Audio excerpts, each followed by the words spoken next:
J'ai décidé d'arrêter YouTube, d'arrêter de publier les vidéos. J'ai décidé d'arrêter ce défi dans lequel je me suis lancé de faire une vidéo par jour. Je pensais que les choses allaient être faciles, mais plus les jours passent, plus ça devient difficile. Plus tourner les vidéos, monter les vidéos, publier les vidéos, optimiser les vidéos, tout ça, ça devient difficile.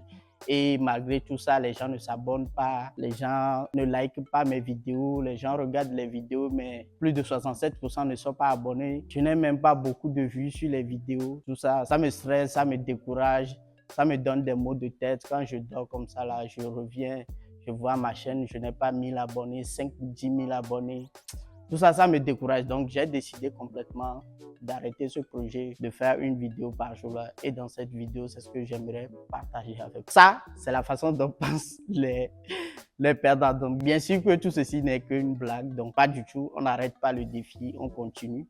Et j'aimerais juste faire un petit bilan sur cette première semaine dans cette vidéo. Donc là, j'ai la fiche que j'avais partagée dans le premier jour. La vidéo apparaît quelque part ici pour l'annonce du défi. Donc, cette vidéo, je la fais à l'improviste parce que toute la semaine, j'étais dans un mastermind avec 2 autres entrepreneurs du digital qui sont venus du Bénin et on a passé 7 jours ensemble pour réfléchir et développer nos business.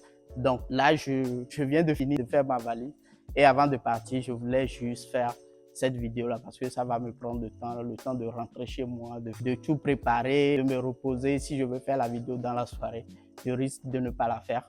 Donc, je prends ce moment-là pour faire cette vidéo. En gros, depuis l'annonce du défi, j'ai publié cette vidéo. Le vendredi soir, j'ai pas publié de vidéo parce que c'était un peu plus compliqué puisque j'étais pas chez moi. J'avais tourné des vidéos en avance, mais après, il y avait des vidéos que je tournais ici et que j'envoyais à un monteur parce que ça devenait un peu chronophage pour moi de faire tout seul. Donc, j'ai trouvé un monteur vidéo qui m'aide et un graphiste qui m'aide également sur la partie miniature pour aller plus vite. Donc, je fais la recherche des idées de vidéos parce qu'il y a un travail de recherche en amont. C'est pas simplement, je me dis, je vais faire cette vidéo-là et je fais la vidéo. Donc, il y a un travail de recherche en amont et après, je suis obligé également d'optimiser les vidéos pour le SEO. Donc, il y a tout ce travail-là.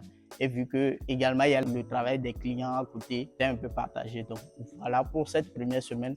Donc le vendredi soir, j'ai pas pu publier la vidéo parce que le monteur, il y avait quelques petits défauts dans la vidéo qu'on a corrigé, mais il était très tard. Il était autour de 21h. Donc ça aussi, c'est pour vous montrer que on peut faire un plan et les choses ne se passent pas du tout comme prévu. Donc l'intro que j'ai fait là, ça c'est la façon dont beaucoup de personnes pensent quand ils se lancent dans un business, dans une activité, quand ils se lancent dans quelque chose. Ils se disent, je vais réussir tout de suite. Et ça, c'est ce que la plupart des personnes se disent, l'intro, tout ce que j'ai dit dans l'intro au début. Les gens, quand ils se lancent dans un projet business, quand ils se lancent dans toutes sortes de choses dans la vie, ils se disent, la courbe, je vais commencer, ça va aller comme ça. Rien n'est facile dans la vie. Si c'était facile, tout le monde allait le faire. Donc, c'est pour ça que je fais cette vidéo, la route vers le succès, même si le succès, chacun le définit à sa manière. Aujourd'hui, les youtubeurs qu'on voit qui ont des centaines de milliers d'abonnés, des dizaines de milliers d'abonnés, le million, c'est des gens qui sont tous passés par cette étape-là. Et quand tu ne vois pas cette étape-là, tu te dis, c'est très facile, c'est quelque chose moi aussi je peux faire. Mais c'est quand tu es dans le processus que tu te rends compte que